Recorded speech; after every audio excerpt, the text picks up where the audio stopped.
Pues hecha esta pequeña introducción, pues vamos a ponernos un poco con lo que yo considero que es una clasificación, hay muchísimas, de cómo podemos clasificar las cámaras a la hora de elegirla.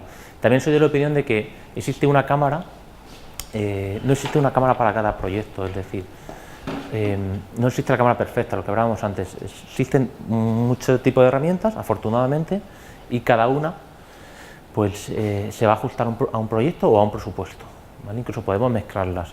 A veces nos llegan solicitudes de que quieren una cámara sencillamente porque está de moda, o porque es la única que conocen, o porque quieren rodar con la Epic porque les mola 8K.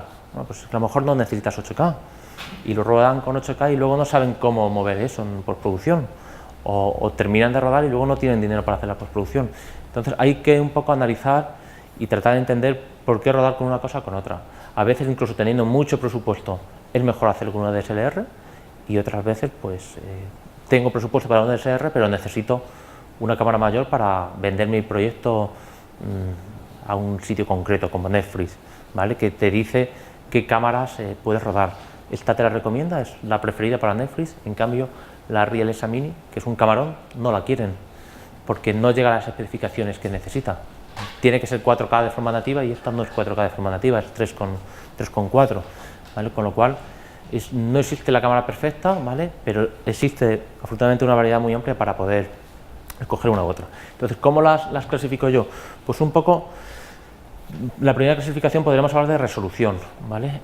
Y todo el mundo sabe lo que es la resolución, porque ya todos tenemos televisiones 2 o 4K en casa, 4K menos, pero bueno, la resolución son los píxeles horizontales por los verticales tanto de una pantalla como de un dispositivo de captación, como puede ser el CMOS de las cámaras.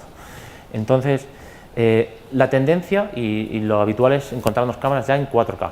Otra cosa es que necesite grabar en 4K, que mucha gente nos dice, bueno, pero si yo voy para Facebook no necesito 4K, pero una cosa es la exhibición y otra cosa es la captación, porque a veces sí que es interesante captar a más resolución o a más calidad, y ya iré restando calidad. Entonces la tendencia es 4K. De hecho, de todas estas cámaras que tenemos aquí, prácticamente todas, excepto estas de aquí, que son Full HD, bueno, esta también existe la versión 4K, ya son 4K todas, absolutamente, como mínimo. Estas llegan a 8, estas llegan a 5,6, ¿vale? O sea, la tendencia es 4K, es muy difícil encontrarnos con 4K. Luego ya llegamos a 8K, que es un poco la tendencia a futuro en unos años, como la Weapon, ¿vale? Como la Sony F65 que ya existe, una cámara de ARRI que hay, que es la ARRI 65, que te llega a 6K. Es decir, es un poco la tendencia a ir a mucha más resolución. ¿Que la necesite o no? Pues bueno, eso ya es, como digo, depende de qué proyecto vaya a hacer. Rodar a mucha resolución a priori nos vendrá muy bien para poder hacer un resize, un reescalado de la imagen, para poder hacer un proyecto muy concreto. Por ejemplo, queremos hacer un formato 5:1 porque vaya para una exposición universal. De hecho, a mí me tocó hacerlo en la exposición de Zaragoza. Tuvimos que rodar a formato 5:1 y se eligió la cámara red porque era el que mayor resolución tenía en ese momento, ¿vale? Sí, tengo 4000 píxeles horizontales, verticales me quedarían muy poquitos, pero digamos que necesito cámaras con mayor resolución. 4K es 4 veces más información que 2K, y 8K es 4 veces más información que 8K, no es el doble, ¿vale? Es exponencial. Esto también es interesante que lo sepamos. Y por supuesto, esto es un problema a la hora de postproducir, porque aumenta los tiempos y los costes. Esto también tenemos que tenerlo muy en cuenta. Y eso lo voy a hacer mucho hincapié ahora cuando hablemos de flujos de trabajo. Y luego tenemos otro aspecto muy importante también a la hora de elegir una cámara, que son los codecs de grabación. Y aquí vamos a sacar dos grandes bloques: el códec de grabación de vídeo o códec de comprimido, y el códec RAW, en teoría un códec sin compresión. Aquí hay dos grandes bloques, ¿vale? Es decir, con esta cámara, con la Epic, yo puedo grabar en RAW, ¿vale? Que viene de la palabra inglesa en bruto, de que está toda la información.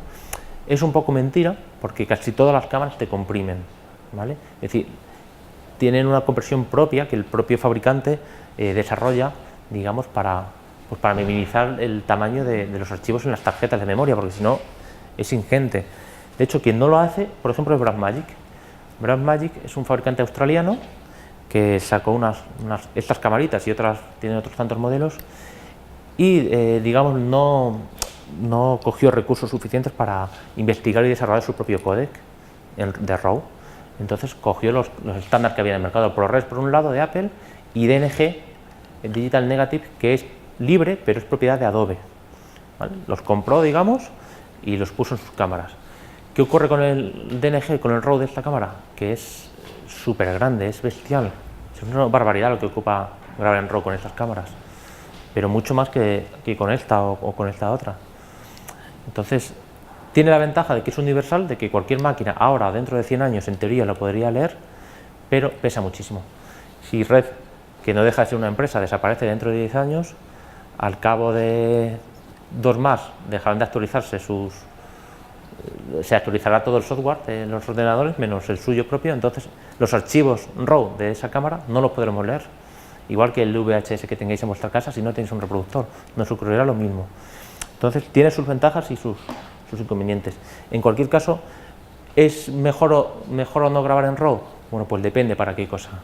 Si vamos a grabar en RAW, digamos esta charla que os estoy dando yo hoy, y después queremos grabarlo, emitirlo en un par de horas, pues es un error grande, porque tenemos 2 o 3 horas en RAW con muchísima información, tengo que editarlo, tengo que hacer un render para proyectar, para emitirlo, no llegaría a tiempo. Entonces voy a utilizar un códec sencillo, ¿vale? Con un bitrate más adecuado para poder salir del paso y grabar. ¿Que voy a hacer una postproducción muy sofisticada, una publicidad, voy a hacer un largometraje, tengo tiempo y dinero para hacer postproducción? Lo hago en RAW, no hay ningún problema. Y elijo el RAW que necesite. Entonces, esto es importante que lo sepamos. ¿Cuál es la tendencia actualmente? Rodar códecs intermedios tipo ProRes 444, como hace Arri, que son más que suficientes para la mayoría de proyectos. Y lo siguiente que se suele hacer también es grabar los dos a la vez. Cámaras como la Panasonic Wacom te permite grabar, porque tiene dobles slots de tarjetas, una grabación simultánea, ¿vale? Podemos grabar en un archivo 2K AVC Intra para el editor, para editar, y también en una tarjeta grande 4K en RAW. Entonces tengo 2 tarjetas ya que las descargo y cada archivo va para su lado.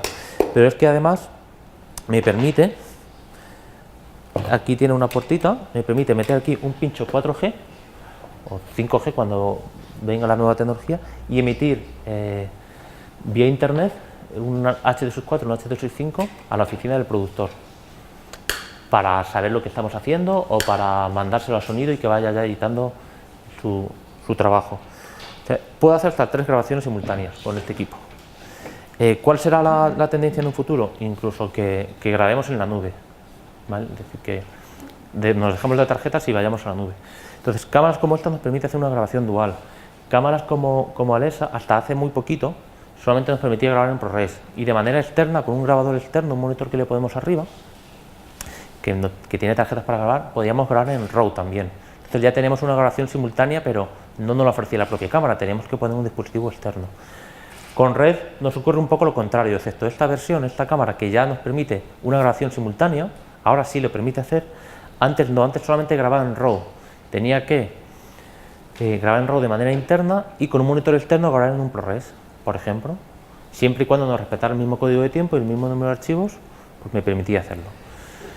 Bueno, conclusión, es importante que sepáis qué códecs necesitáis, porque en función de eso nos irá la elección de la cámara, el flujo de trabajo y el dinero que podamos gastarnos o no.